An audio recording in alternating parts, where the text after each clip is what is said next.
The indigenous community, the leader, 4 weeks ago, announced that there would be what's called a paro. It's a strike, a shutdown, the price of diesel to go from $1.80 a gallon to $2.80 a gallon. For most Ecuadorians, that's a huge increase, especially all at once.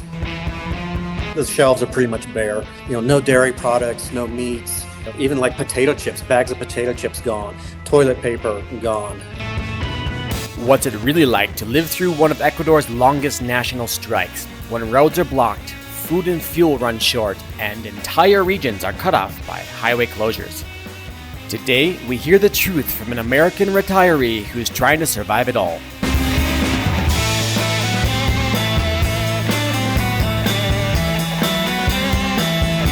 Can you just tell us a bit about where you are and where you're from and how long you've been there for? Sure. So my wife and I, she's in the States right now, but we currently live in Cotacachi, Ecuador, a small town of about 15,000 people north of Quito, which is the capital of the country. We're north of them about 2 hours. We've been in Ecuador 4 years next month, and here in Cotacachi 1 year next month. We lived on the coast, north of Manta, for the first 3 years, and before we relocated here to the mountains. So. Let's talk a bit about what's happening currently. So when did you first notice signs that something was happening in Ecuador and specifically in your region of Ecuador? So it was probably about 4 weeks ago. The indigenous community and maybe back in Ecuador, the indigenous have almost their own form of government within the national government. They have their own leader, they have their own set of laws, a constitution. So they're their own ruling body, and there's many different, all the different cities with indigenous communities have representatives, and they, decide a lot of these rules and decisions that we're kind of being affected by right now. So the indigenous community, the leader, about 4 weeks ago, announced that there would be what's called a paro, P-A-R-O. That's basically they call it an unemployment sometimes, a strike, a shutdown. And this was going to be done in, the primary reason was in protest of the removal of a diesel fuel subsidy by the president of the country. And that was, it caused the price of diesel to go from $1.80 a gallon to $2.80 a gallon. And so there were some other, other concerns with mining and its impact on the environment, especially in Imbabura province here. But the primary reason was because of the removal of the fuel subsidy, diesel subsidy. So I didn't know much about the mining aspect. Is there much mining going on nearby where you are? In Imbabura province, yes. Within an hour or so, I would say here. I don't know. I'm not very well versed on that aspect of it, but there's a lot of illegal mining, and I think that's some of their concerns, what's going on with that and the impact it's having on the environment. And so that that's definitely a concern of theirs. They're very conscientious about the environment and trying to live in harmony with it and whatnot. So. That's one of their reasons in addition to the fuel subsidy removal. So the mining aspect, you don't really see much yourself. I've never personally seen that. I read some articles here and there, how the military is, broken up in, an illegal mining company, things like that, things of that nature. But specifically, I couldn't tell you, okay, yeah, there's illegal mining or mining going on, 30 minutes from here kind of thing, or what town. So, But it does occur here in the province and up, closer towards the Colombia border. If you're enjoying this interview and you're interested in seeing more content like this, you can check out my playlist called the Expat Interview Playlist, where I have been interviewing people from Guatemala all the way down through Central America. And now here in South America. How bad has it gotten in Cotacachi? I'm released, we're going to be chatting about the protest now, and people said, oh, well, it's not all of Ecuador. So right. It's mostly in your region, right?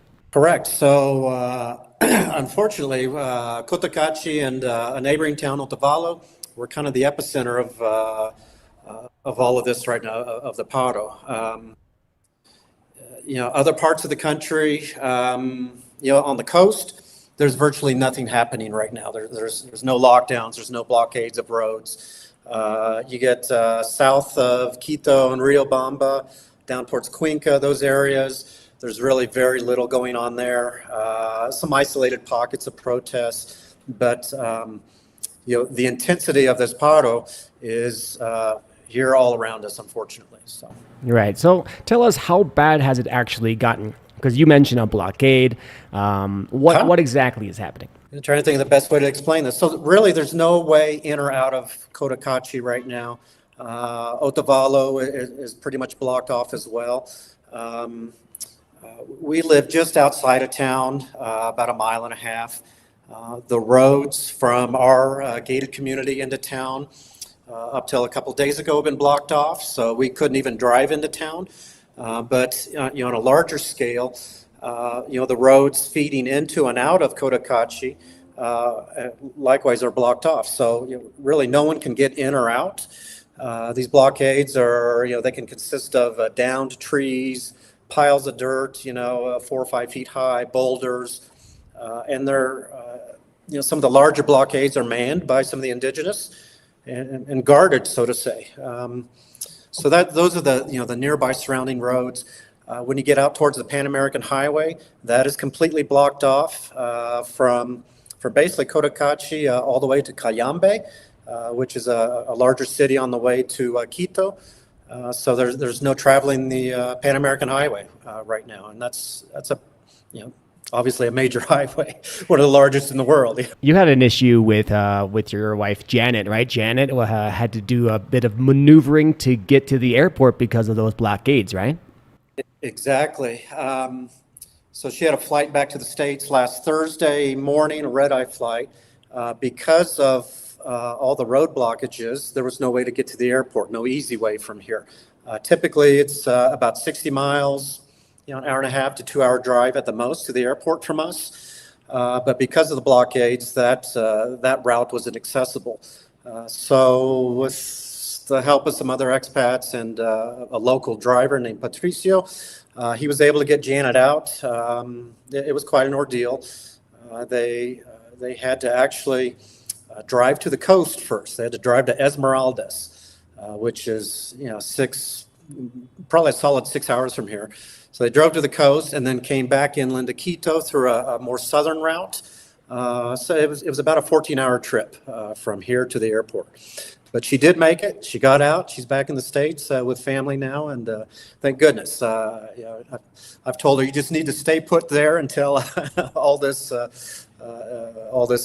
ends. So I've met expats, explored prices, walked the streets, and looked into safety. If you're serious about Ecuador, check out my full playlist for real boots-on-the-ground info. It was an increase of more than $1? Yeah, it was $1 increase. Which is substantial. It went from $1.80 to $2.80 a gallon, and that's, for most Ecuadorians, that's a huge increase, especially all at once. It's a trickle-down effect, and most of the vehicles in Ecuador run on diesel. Especially in these big trucks that ship things across the country and whatnot. Personal vehicles, trucks, and everything. The diesel is, the country sells by far more diesel than gasoline. And in the past, when I think a couple of years ago, they removed the subsidy on I think the premium gasoline, but they did it in stages. They didn't. It wasn't just one full swoop, and they took it away. It was stepped, and I'm not sure why they didn't do that this time. I wish the government had done it in steps, kind of eased people into it. I think we'd been in a different situation right now if that had been done. But yeah, who knows why they decide those things. I've seen since the beginning, and talking to the few people we interact with here, locals, there's kind of a growing resentment against the movement, against the protests, because people want to go back to work. They need to make money. They need to put food on the table. And this is both coming from indigenous and, mestizo, just non-indigenous residents here in town. And they're just, I sense, increased frustration, a little bit of anger because, again, they can't open their business, or under threat of being locked in, or who knows what else. So, some of the indigenous I've spoken to have kind of quietly said that if they speak out against the protests, there will be repercussions within their community.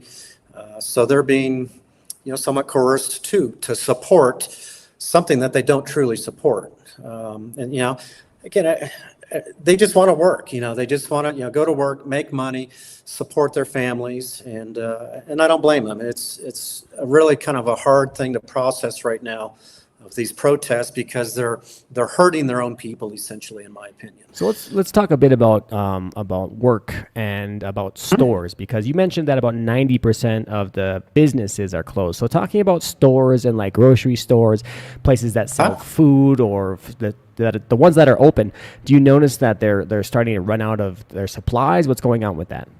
Very much so.